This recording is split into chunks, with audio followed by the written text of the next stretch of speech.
Tiden bakom lås och bom gick så sakta att november månad bara kom. Det var en av de kallaste månader jag haft i livet. Nu tvingades jag att gå igenom många sådana. För mig gällde det att jag allra först förberedde mig psykiskt för något nytt och tufft. Själva Kumlaanstalten var endast en plats jag hört talas om tidigare. För varje gång jag tänkte på vad jag skulle åka rös jag i hela kroppen.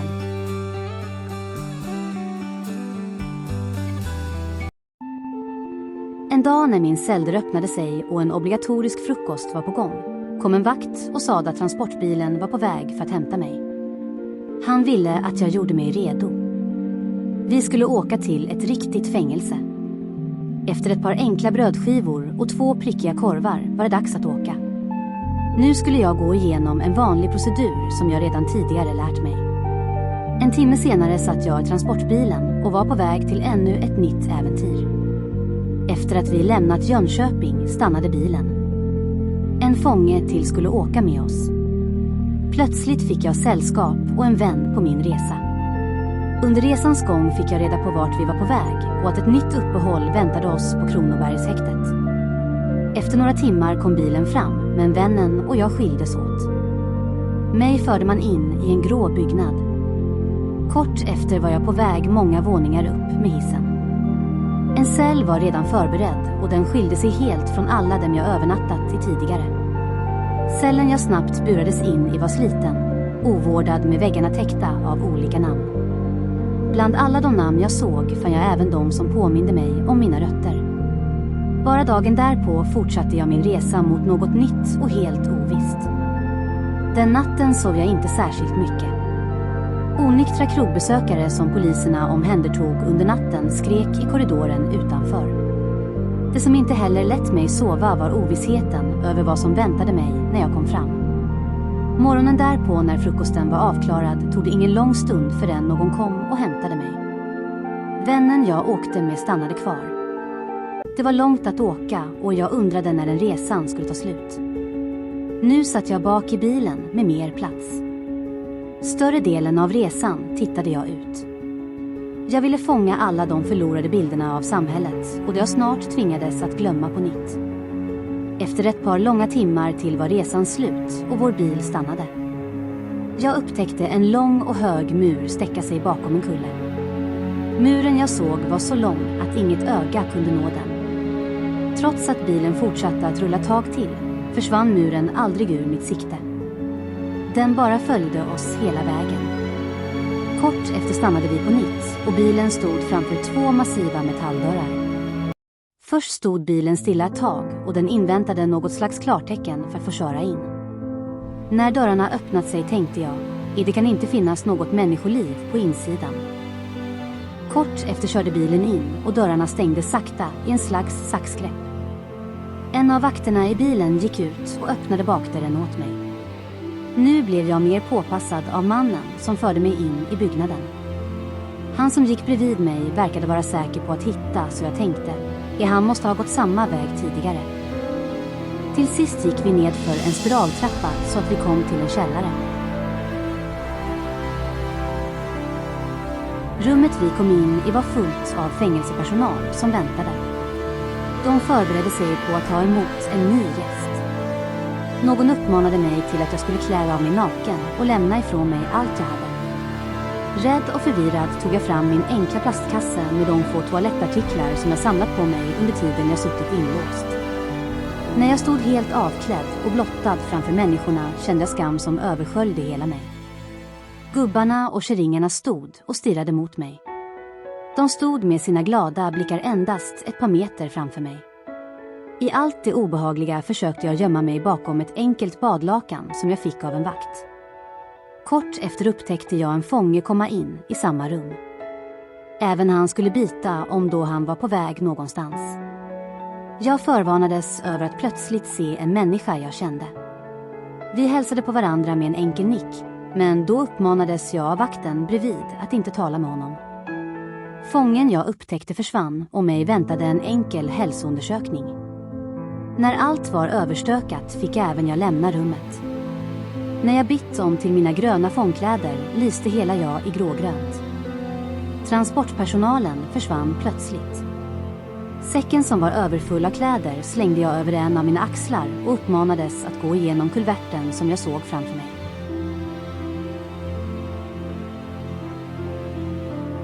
Vägen jag gick på var lång och jag stannade ibland. De gånger jag stannade tvingades jag att läsa instruktionerna som satt uppsatta bredvid mig på vägarna. När jag bar på min säck tänkte jag: nu har jag fått mig en fullständig hemutrustning beviljad av staten. Säcken med kläderna som jag bar tyngde min arm. Nu skulle allt räcka till att använda i 2 veckor framöver. I likhet med de andra fängelserna bytte man all smutsig tvätt mot ny. Även på Kumla var allt sådant på dagordningen. Fångarna tvingades att jobba. Ett fåtal fångar jobbade i tvättstugan, men de andra placerade dem inom en metallindustri.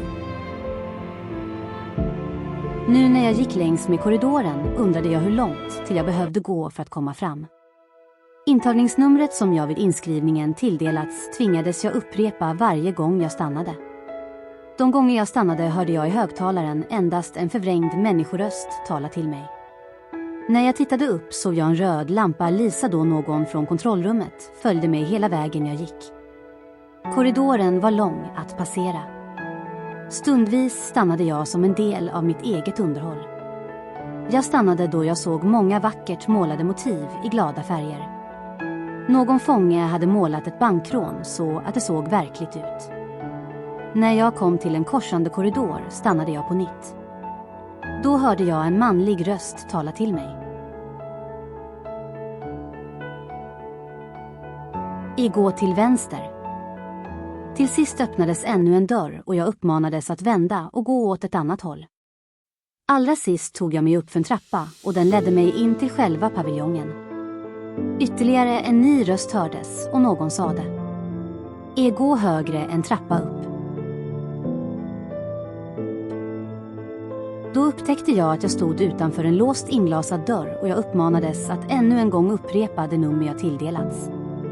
Jag var trött på att gå hela den långa vägen, men stelheten i min kropp släppte något. Jag saknade att få träffa människor då jag nästan i ett år suttit inlåst i ett rum med endast vakter att prata med. Nu skulle jag för första gången på länge få möta nytt folk som avskilt levde i en ny värld.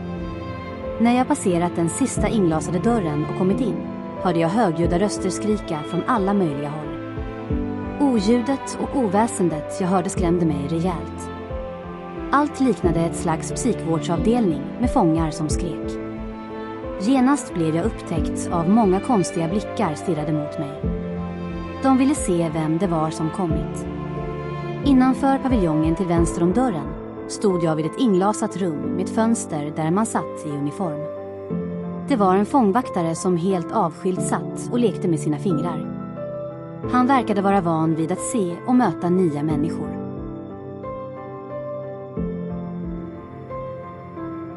Paviljongen jag anlände till var placerad på bottenvåningen och själva byggnaden delade man upp som en triangel. Alla dessa avdelningar höll man låsta och de 20-tal fångar som fanns på nedre plan tilläts inte att träffa andra fångar i byggnaden.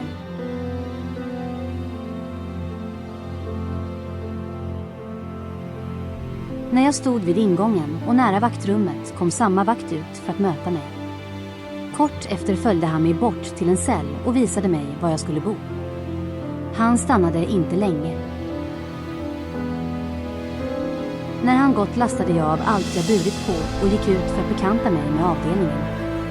Nu träffade jag för första gången fångar som gjort sig skyldiga till grova och allvarliga brott. Jag tvingades att snabbt bekanta mig, planera och organisera det fortsatta liv som väntade mig. Inget var sig likt det tidigare fängelselivet. Som ny fånge på Kumla väckte jag genast nyfikenhet hos många. Nu träffade jag grovt kriminella och det gällde att ha fullständig respekt för alla. Till den värld jag anlände fanns en del fångar som engagerade sig för fångarnas intressen.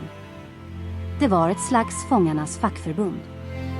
Fångarnas så kallade förtroenderåd med en del noggrant valda representanter skapade och följde egna lagar och de förde vidare fångarnas intressen.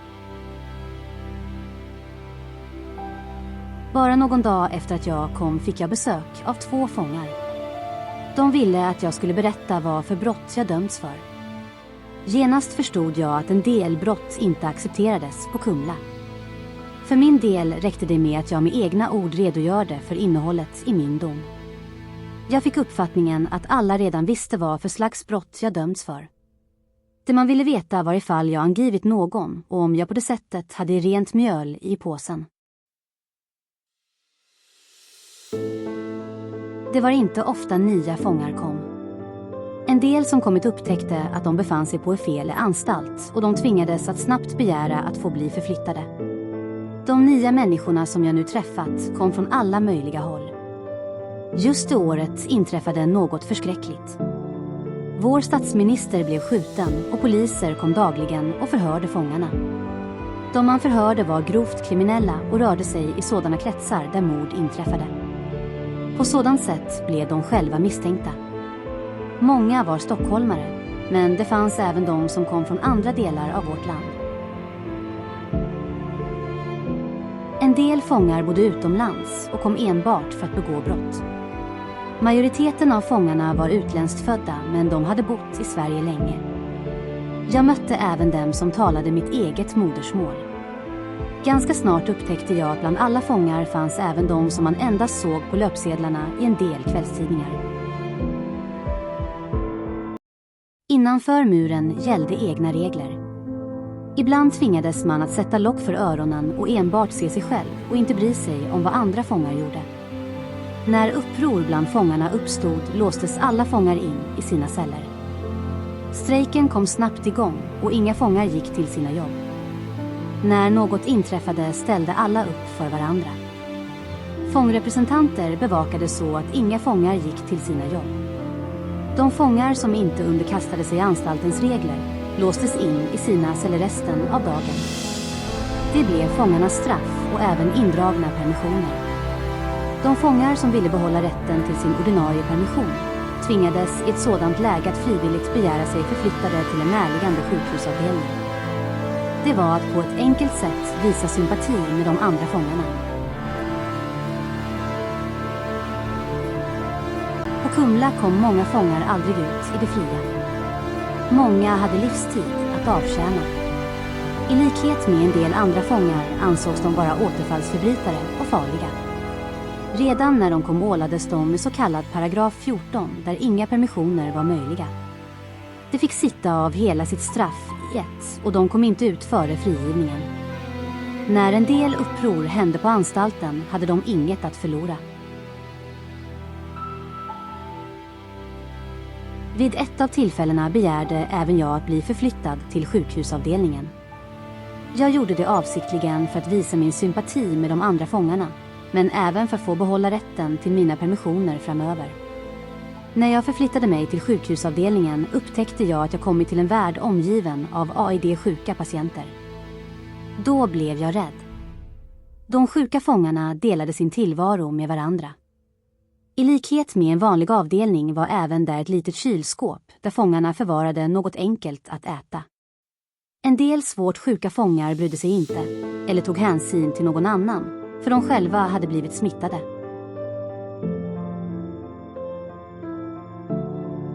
Den första fången jag bekantade mig med då jag kommit till Kumla kom från Kosovo. Sony gick omkring och ordnade sådant som nya fångar behövde. Som nyanländ saknade man oftast en TV och Sony man kom i kontakt med ordnade snabbt en sådan för en billig slant. Ibland kom han full av karisma för att sälja något till fångarna. När lönen efter 2 veckor kommit dök Sony upp på nytt för att inkassera sin skuld. Sony jag allra först träffade hade ett långt straff att avtjäna. Han hade mördat sin fru, men brottet han begått verkade inte ha berört honom särskilt mycket. Många fångar satt för liknande brott. Ganska snart upptäckte jag att en del fångar hade bra med pengar och levde gott. Om kvällarna satt de oftast tillsammans och gottade sig i vårt gemensamma dagrum. Anstalten hade en kiosk och den höll man öppen 2 kvällar per vecka. De gånger man själv gick för att handla i kiosken stod en del utmärkta fångar redan framme och väntade. En del verkade vara rika, men det fanns även de som knappt handlade något. Missbrukarna var många och det varit de som inte fick sin veckopeng att räcka till. Trots att jag inte längre ägde något erbjöds jag ändå att vara med på en del festliga måltider. Det var en och samma fångar som anordnade extra måltidskvällar. Jag verkade från allra första början vara omtyckt av alla och bjöds till att vara med. Alla visste vad vi hade varandra och om någon ny fånge anlände och ställde till med något var det vi gamla fångar som bestämde och höll ihop. Vid ett av tillfällena hände det något märkligt. En ny fånge av utländskt ursprung kom och påbörjade sitt straff. En kväll när en del fångar satt och spelade kort kom han och förolämpade en liten kille. Denna gång var det jag som tog min medfånge i försvar. Det uppstod bråk mellan honom och mig. Avdelningen stormades av vakter och vi båda fördes bort. Min medfånge och jag omhändertogs och båda isolerades på varsitt håll. Bara dagarna efter fick jag återvända till min ordinarie avdelning, men mannen som jag kommit i bråk med kördes iväg till en annan plats. När jag sedan kom till avdelningen fick jag reda på att fångarna strejkade för att få mig tillbaka. Det var ett tillfälle då jag kände människokärlek, men även en omfattande känsla av att vara värdefull som människa.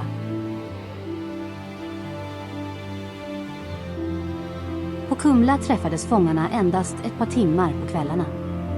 Först vid 6-tiden på kvällen låstes avdelningarna upp och fångarna släpptes ut.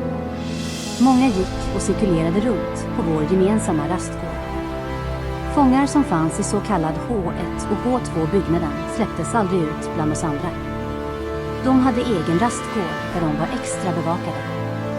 Bredvid vår byggnad låg en liten bassäng och en liten skola. Ett fåtal fångar tilläts läsa grundskoleutbildning, men endast halva dagen. Resterande delen av dagen tvingades de till att jobba. Alla skulle under anstaltens regler infinna sig och jobba i vår gemensamma metallindustri. Flera gånger om dagen gick fångvaktarna runt och räknade fångar. Redan på morgonen då vi alla lämnade avdelningen stod en vakt vid dörren med en liten dosa i handen och räknade alla.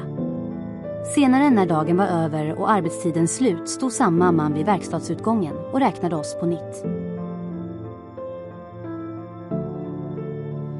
Redan då jag kommit till Kumla ansökte jag om att få läsa. Min ansökan tog veckor att behandla. Till sist beviljades jag att få läsa, men endast halva dagen.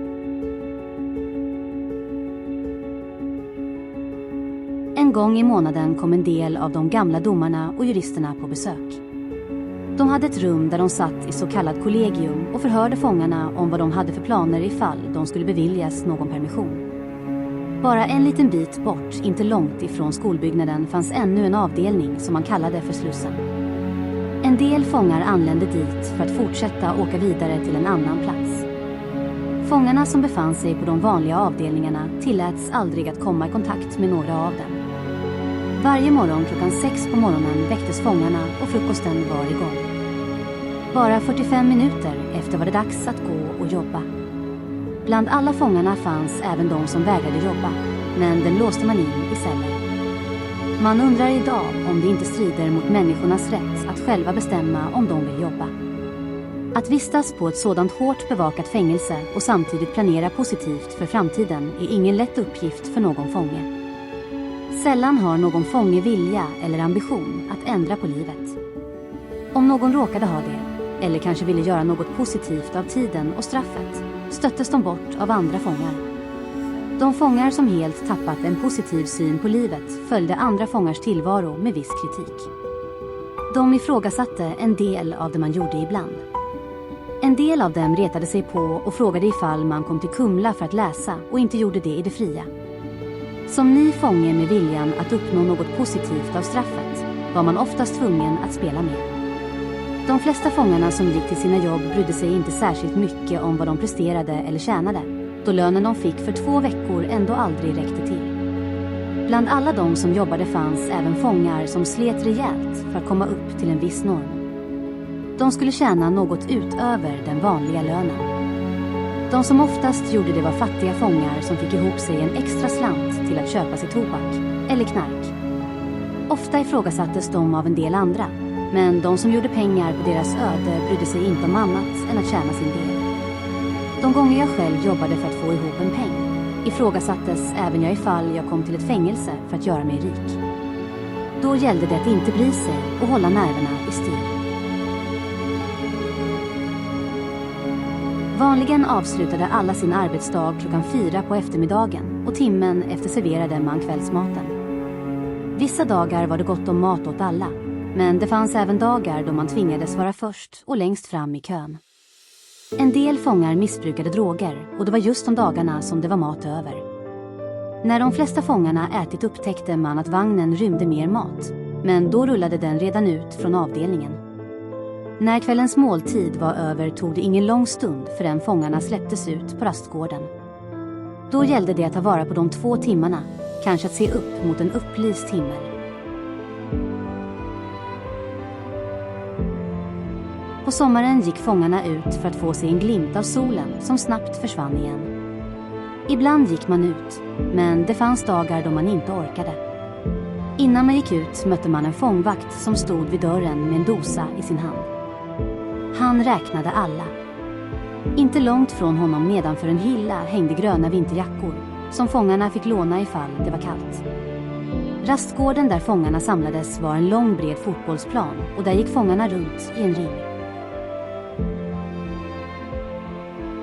När de gick bevakades de av vakter. 2 timmar senare kallades alla fångar in och en vakt stod på nytt vid dörren och räknade alla. När klockan närmade sig 8 på kvällen låstes fångarna in i sina celler. Det är då man oftast går och grubblar och funderar kring livet. Anders var ofta i mina tankar och det var han som inte lät mig sova om nätterna. När jag låstes in på kvällarna tänkte jag, i vad befinner han sig nu? Sedan tänkte jag på nytt, jag undrar om han tänker på mig denna stund. Ibland strömmade alla mina tankar kring helt andra saker, till exempel det som väntade på mig när jag kommit ut. Då tänkte jag på ifall det vore möjligt att jag ändrar på något framöver. Utbildningen jag just påbörjat var det allra viktigaste för mig. Mitt tidigare boham med allt jag ägt förvirrade mig så pass mycket att jag ibland gick och tänkte på ifall jag hade kvar något av det jag ägt. När alla mina tankar samlats som en klump inom mig kände jag att jag ville tänka på något annat. Stundvis försvann det lilla jag haft av min optimism kring allt. Jag blev bitter på samhället som inte gav mig det liv man lovat. Även självkritiken kom så att jag ville omstrukturera oredorna i det tidigare livet till något bättre. Det fanns dagar då jag tänkte, fanns det något som jag skulle ha gjort för att livet jag gått igenom skulle blivit annorlunda? Dagligen gick jag och konspirerade med mig själv och hoppades att komma på något. Till sist befann jag mig vid den rätta vägen och jag tänkte, det kanske ändå är bra att jag i allt det onda skaffar mig en utbildning. Det är bara så jag kan underlätta i det fortsatta livet. Ju längre tiden gick kom allt fler av mina tankar fram och de försökte leda mig till något förnuftigt. Det fanns även dagar då jag tvivlade på allt. Allt mer upptäckte jag att staten med sin auktoritet och sina uppmaningar satte upp flera hinder så att ingen fånge skulle kunna gå sin egen väg. Jag upptäckte att ju mer jag avslöjade kring min framtida plan, eller om jag siktade för högt stötte jag på hinder. Till sist lät jag ingen veta vad som rörde sig i mitt huvud. Det var inte själva fångarna som besvärade mig mest. Staten med sin förbryllande kriminalpolitik satte en tydlig gräns för fångarnas framtid, så att det taktiskt hindrade många att komma något vart. Oftast lovade man fångarna en del som senare visade sig inte alls stämma. De gånger man överklagade beslut kom bara avslag. Det var just det som splittrade människorna och gjorde fångarna arga. När allt mer sådant kom undrade jag, vem vill att en tidigare kriminell ska bli en befattningshavare eller kanske någon professor framöver? När jag började läsa på min grundskoleexamen var avsikten att jag framöver skulle kunna formulera mig bättre i skrift. Jag insåg att det var viktigt att jag förbättrade språket ifall jag framöver ska kunna överklaga myndigheternas beslut. Det var just det som jag haft allra svårast med att klara av. Myndigheterna som fick mina brev tolkade ofta innehållet fel. När jag satt av mitt 5-åriga straff skrev jag mycket. Jag skrev på kvällarna när celldörrarna stängdes och alla fångar låstes in. Någon berättade att det fanns en bokförläggare i Hallsberg med namnet Timo Nakole som gav ut böcker. Då bestämde jag mig för att ringa honom, men allra först fick jag ansöka om att få ringa. För att kunna ringa honom fick jag utöka min telefonlista utöver de 2 nummer fångarna tilläts att ha. När jag efter ett tag beviljades ringa tog jag genast kontakt med honom. Redan vid inledningen av vårt samtal verkade han vara sympatisk och vi kom bra överens. Han ville att jag skickade ett utkast av det jag skrivit till honom. Till sist uppmanade han mig att fortsätta skriva min historia. Efter vårt samtal fortsatte jag att skriva mycket. Jag skrev mer och mera för varje dag som kom. Jag skrev även dikter och några av dem skickade jag sedan runt till olika tidningar. Södertälje-tidningen tog jag allra först kontakt med och en av mina dikter blev publicerade. Vid ett av tillfällena läste jag på vår anslagstavla att man erbjöd fångarna att delta i en världsomfattande tävling i poesi. Tävlingen som anordnades hölls i Rom, Italien. De fångar som skickade in sitt bidrag och blev antagna gick vidare. De kvalificerade sig till att vara med i en bok. Trots att jag i god tid skickade in min dikt kom aldrig något svar. Då undrade jag vad har hänt. Skrivandet fortsatte jag med. En dag när posten kom fick jag ett brev från Rom och i brevet stod: Vi vill meddela dig att du inte kom bland de 10 bästa. Något längre fram kom jag i kontakt med tidningen Barometern. En dag kom 2 tidningsskribenter och besökte mig. Det var mot slutet av mitt straff. När dagen för intervjun kom publicerade man en del av mina dikter. Jag upptäckte att man allra mest skrev kring livet jag levt bakom galler. Mitt skrivande väckte allt mer intresse och jag fortsatte skriva. Även skolan med en enkel undervisning gick bra. Ibland var det brist på auktoriserade lärare så att speciallärare kom. På sådant sätt gav man fångarna möjlighet att kunna fortsätta sina studier. Det ämne jag ägnade mest tid åt och det jag var intresserad av var samhällskunskap. Jag ville att jag den dag jag kom ut lättare skulle kunna vägleda mig i vårt samhälle. Till sist gladde jag mig åt betyget så att även det uppmuntrade mig till att fortsätta kämpa vidare. Efter 1 år på Kumla blev jag klar med min grundskola och jag fortsatte att läsa högre upp. För att få göra det tvingades jag att flytta till ett annat fängelse med bättre skolmöjligheter.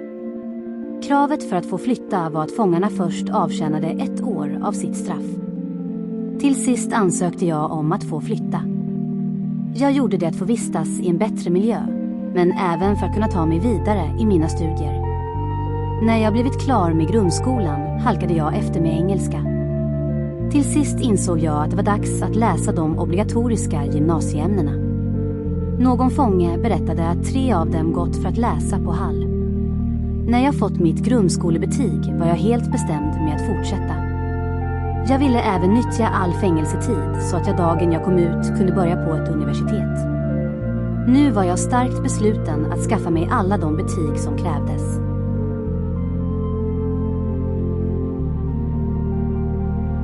När 1 år av min vistelse på Kumla var över flyttades jag till Hall. Innan jag flyttade berättade någon att på Hallfängelset fanns mer ambitiösa fångar. Det jag mer fick veta var att fängelsemiljön var lugnare. Hallfängelset kände jag inte till. Det enda någon fånge berättat var att den var lika strängt bevakad och låg en bit utanför Södertälje. Fängelset var placerat 1/2 mil bortom en vik. Att resa dit skulle knappt ta en timme. Nu kände jag att tiden var inne för att flytta. Det fångarna på Kumla berättat om Hall hoppades jag skulle stämma. Till sist väntade jag på att gå igenom en omfattande procedur. Kriminalvårdsstyrelsen skulle allra först ge sitt godkännande. Dagarna innan jag lämnade Kumla steg oron i hela mig. Medan jag väntade på att få flytta ägnade jag tiden åt att höra mig för vad som pågick kring sonen Anders. Ju mer jag tänkte på honom desto mer saknade jag honom. Nu ansåg jag tiden var inne att träffa honom. När mina tankar trängde mig in i ett hörn bestämde jag mig för att ringa Växjö omsorgsförvaltning. Jag ville veta hur de hade tänkt sig att göra framöver. Trots alla mina pessimistiska tankar gick jag ändå och hoppades på att de tillät mig träffa honom. En dag efter att jag samlat mod och fick ihop en del psykisk kraft ringde jag till Växjö socialförvaltning. Denna dag kom jag i kontakt med en kvinna. Av allt hon berättade förstod jag att hon var ytterst ansvarig och med bra inblick i det liv jag levde. Även namnet hon uppgav verkade vara bekant. Redan då hon svarade kände jag igen rösten. När vi fortsatte att tala förstod jag att jag har att göra med Kittos tidigare kvinna. När jag påbörjade mina folkhögskolestudier och Kitto kom och besökte mig kom de två i kontakt med varandra. Kvinnans enda son var min skolkamrat och hon kom ofta och besökte honom. När jag nu ringde upp henne hoppades jag oroligt att få hjälp av henne. Då tänkte jag på dagen och bråket hon och Kitto haft och att han därefter lämnat henne. Det som mest oroade mig var att jag inte tillräckligt ställt upp, då Eivor bett mig att medla mellan dem. Ganska snart insåg jag att mina chanser att få hennes hjälp var lika med noll. Eivor som Kitto träffat och kvinnan han så småningom blev tillsammans med var en högt uppsatt socialsekreterare. Eivor var bra förälskad i min vän. Oftast ställde hon upp för Kitto. Hon ställde upp ekonomiskt och gav honom kontanter ibland. Det fanns tillfällen då hon skrev en och annan matrekvisition till honom. Med Eivors befattning var det möjligt att göra en del. Ju längre de två var tillsammans, desto rikare blev Kitto. Även all Kittos tidigare alkoholmissbruk blev värre då de båda drack. De nätter Kitto var på sin brottsliga turné lånade Eivor bilen till honom. På kvällarna när de båda drack uppstod gräl mellan dem. De gångerna Kitto åkte fast och han låstes in kom Eivor och besökte honom. På polisstationen ryktades det snabbt om deras starka band och häktesvakter undrade vad en sådan välutbildad kvinna hade gemensamt med en kriminell. Nu när jag ringde upp Eivor kände jag att jag inte talade med samma människa. Jag blev orolig för jag befann mig i en beroendeställning till Eivor som helt hade mitt öde i sina händer. Dagen jag ringde upp Eivor svarade hon helt försiktigt. Jag anade genast att något märkligt var på gång. Nu agerade hon på ett sätt som inte var sig likt henne. Plötsligt blev hon varsam med allt hon sade. Attityden hon visade mot mig var sig inte lik då hon mest lyssnade på mig. Till sist sade hon: I Rängel, låt tiden gå. Du kommer få träffa din son Anders igen.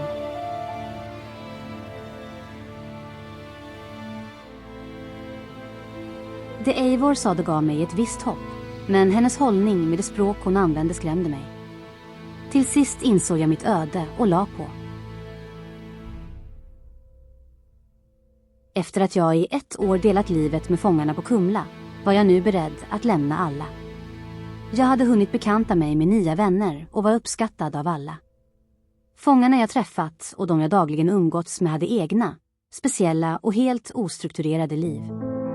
Många levde ett liv som helt skilde sig från människorna ute i samhället. Under 1 år på Kumla hörde jag mängder av sorgsna berättelser. Jag hörde om raserade äktenskap, familjetragedier, sådant till vanligt folk jag aldrig hört talas om. Bakom lås och bom engagerade sig kriminalvården för att splittra fångarnas familjer. För att lyckas med det placerade man oftast fångarna avsiktligen långt ifrån deras hem. På så sätt blev det svårare för anhöriga att besöka sin käresta. När jag såg detta undrade jag vem skulle ha råd och orkat med barn resa hundratals mil för kärleks skull. De kvinnorna som lämnats ensamma tror jag knappast fick sin lön att räcka till. De gångerna jag såg någon kvinna komma och besöka sin man upptäckte jag ganska snart att de besöken avtog allt mer. Vad som därefter återstod var att den olyckliga mamman endast behöll telefonkontakt med sin man. För det mesta fick fångarna att för egna pengar köpa telefonkort. När markeringarna tagit slut fick kortet laddas om på nytt. Att ladda kortet på nytt med mer markeringar kostade, vilket gjorde att fångarna till sist inte hade råd att ringa. Det var inga vackra minnen jag tog med mig dagen jag åkte därifrån. Jag lyssnade dagligen på många tragiska berättelser, men även mitt liv med det jag själv gått igenom var inget lysande. När tiden kommit då jag lämnar Kumla var det viss praxis att omtyckta fångar skulle hyllas. Som en gammal tradition slängde man ofta den omtyckte fången i bassängen ute på vår gemensamma rastgård. Det var fångarnas sätt att visa kärlek för varandra. Kvällen innan jag skulle flytta tog jag mig en enkel promenad på vår rastgård. När de stora stopplyktorna tändes och paviljongdörren var öppen gick jag ut och anslöt mig till ringen som fångarna bildat. Med mina stela ben tog jag mig över vår stora fotbollsplan. Fotbollsplanen var så stor att man knappt såg ändan på rastgården. Denna kväll visste ett fåtal av fångarna att imorgon skulle jag flytta. Just denna kväll befann sig många fångar ute och gick. Det rådde kyla och det var kallt i luften.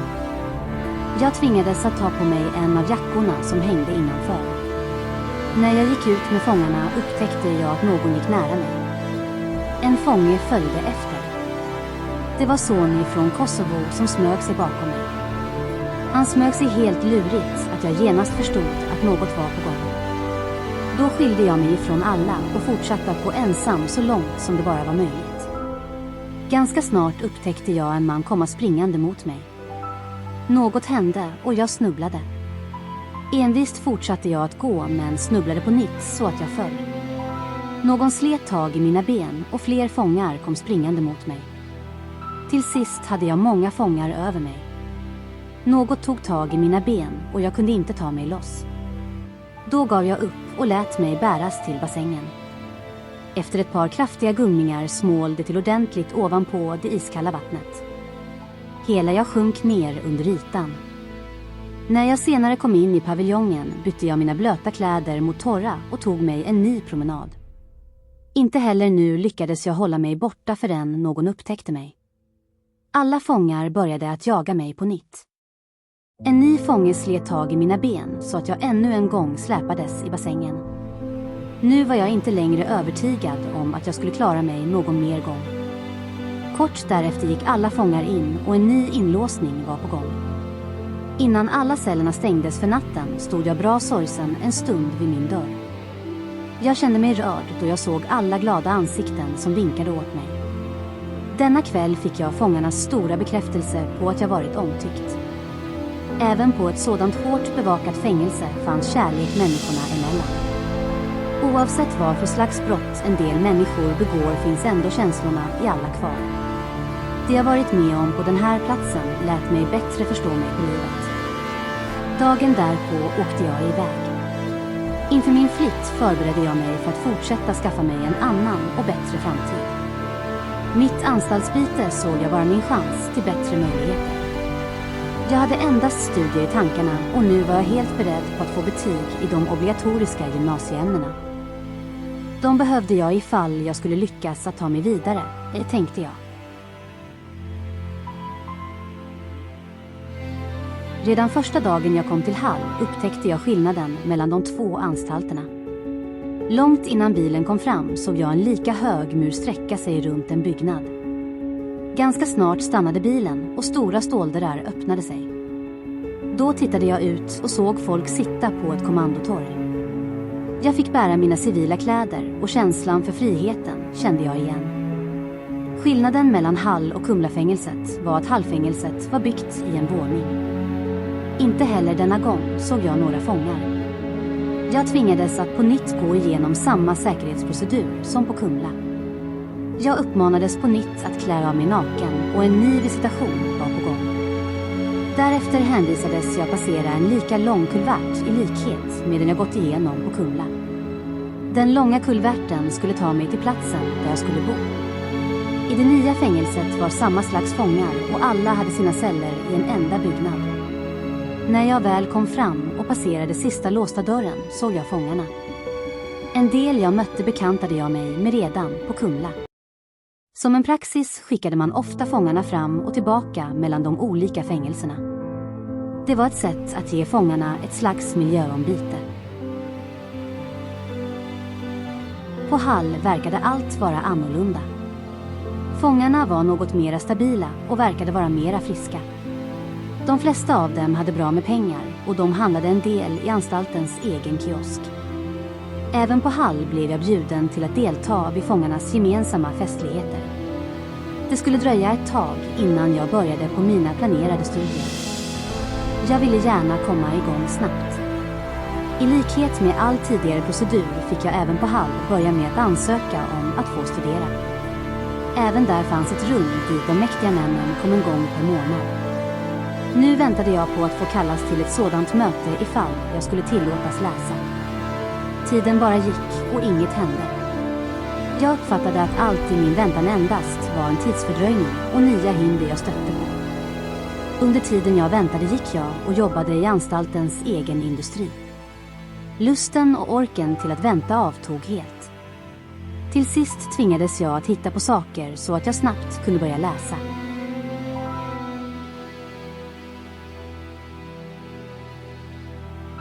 En dag skickade jag efter en del egna böcker från SSV, Statens skola för vuxna, i Norrköping.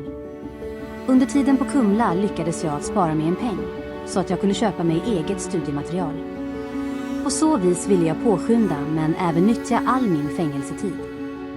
Jag sparade en del av de pengar jag tjänat ifall jag inte skulle tillåtas läsa, så att jag därefter på permissioner kunde genomföra prov och bekosta studierna själv. Det dröjde någon månad innan jag fick mina böcker. På kvällarna när jag låstes in i min cell började jag läsa. Ibland underhöll jag mig med att läsa skönlitteratur. På Kumla köpte jag mig en enkel skrivmaskin och den hade jag med mig när jag åkte. Det var Sony som ordnade mig en sådan för en billig slant.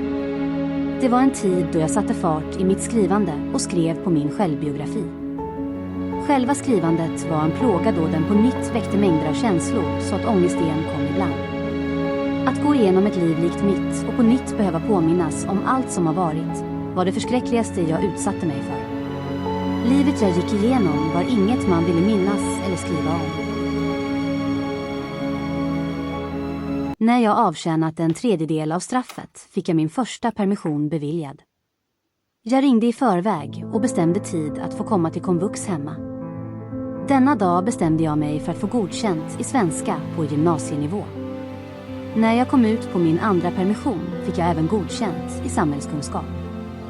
Till sist saknade jag endast betyg i engelska.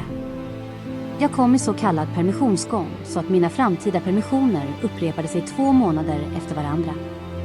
När jag för första gången beviljades komma ut gavs jag stränga restriktioner. Kriminalvården begärde att jag följde en del av deras direktiv. De fick för sig att jag drack och krävde att jag först tog antabus ifall de skulle släppa ut mig. Antabus hörde jag tidigare hört att det var ett preparat för att behandla alkoholister. När jag såg vad kriminalvården skrev och krävde av mig blev jag förbannad.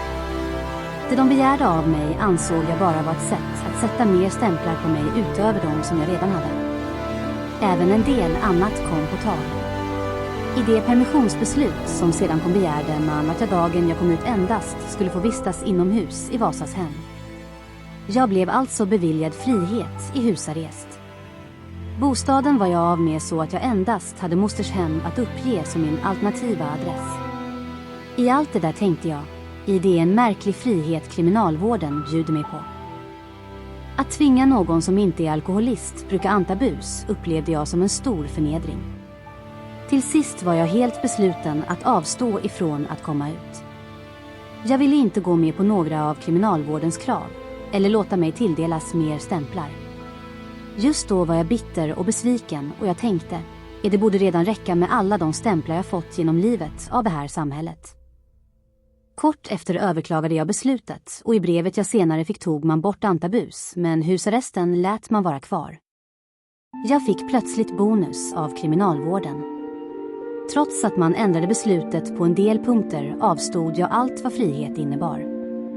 Jag såg mig inte vara någon alkoholist eller farlig person och bilden kriminalvården försökte måla av mig accepterade jag inte. Idag förstår jag bättre att kriminalvården den dagen jag kom ut ville försäkra sig att jag inte uppsökte Janet eller förföljde henne. I allt det som tidigare inträffat såg jag henne endast vara ett offer i det liv jag levt med min otrohet. När jag på nytt överklagade ändrades inget och kravet om husarrest kvarstod.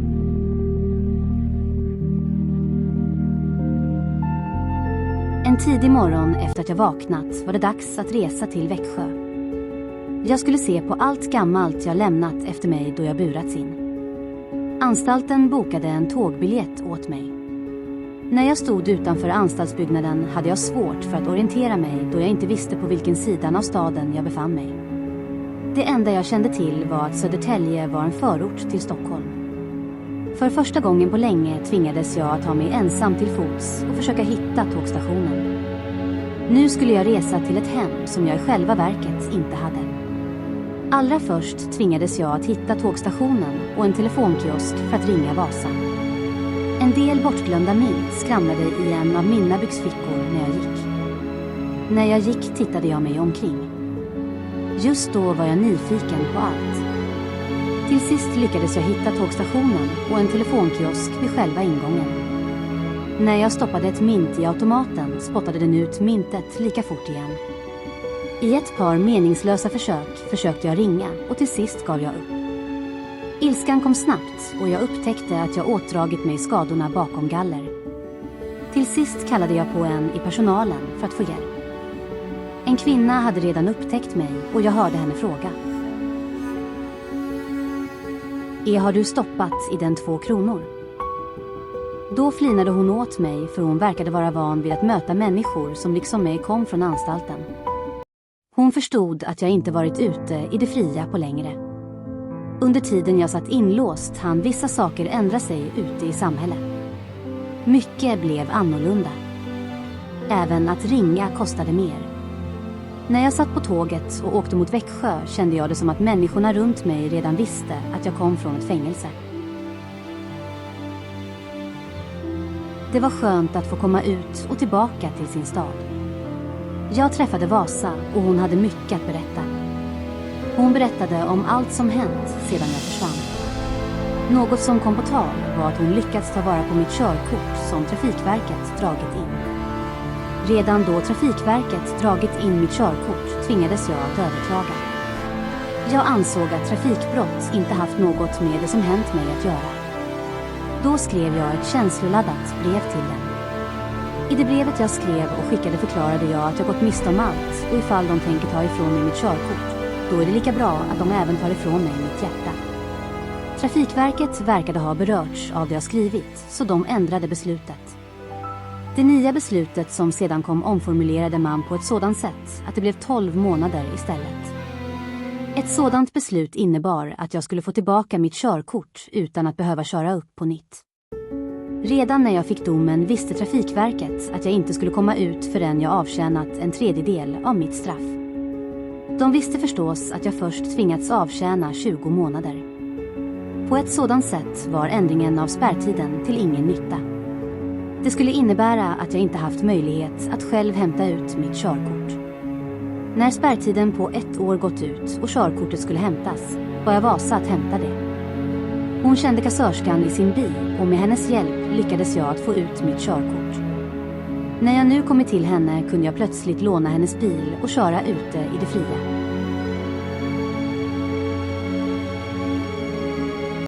Janet och Anders förflyttade man till en hemlig ort och myndigheterna gav henne ett nytt namn. Allt planlades redan från början. När jag försvann målade man en overklig bild av mig. Nu skulle jag vara en förföljare före jag avtjänat mitt straff. Idag efter att jag skaffat mig examen i politik begriper jag mig bättre på en del saker. Jag förstår att den samhällsstruktur vi byggt i vårt land är helt omöjlig att rubba. Även sonen skulle skyddas, trots att jag älskade honom och aldrig gjort honom illa. Trots allt de elaka myndigheterna hittade på lät jag mig inte knäckas. Jag lät ingen tilldela mig mer overkliga egenskaper. När jag satt med moster i hennes hem kom många av mina tankar fram. Då lånade jag bilen och åkte till staden för att träffa människor. Efter mitt första besök hos Vasa återvände jag till fängelset på nytt. Varannan månad fortsatte jag att besöka hennes hem. Egentligen ville jag inte vara hos henne, men någon annan adress att uppge hade jag inte. När ännu 1 år gått och det bara återstod ett par månader av mitt straff valde jag att flytta på nytt. Nu var det möjligt att vara på en så kallad mildare variant av fängelser och jag valde Kalmar denna gång. Jag kom snabbt iväg. Under min resa fick jag sällskap av en del andra fångar.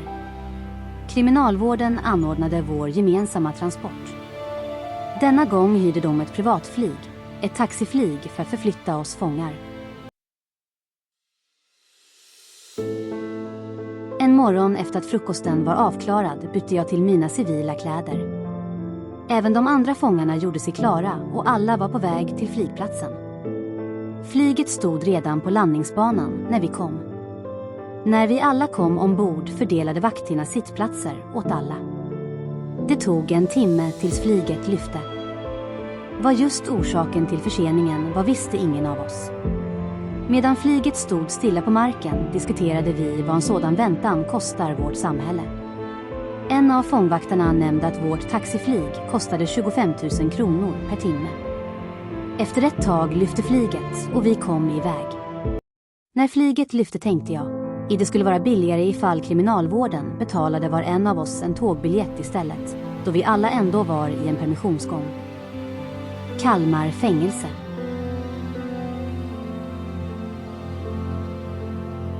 Nu när ett antal år har gått påminns jag och skriver om dagen då mitt flyg lyfte.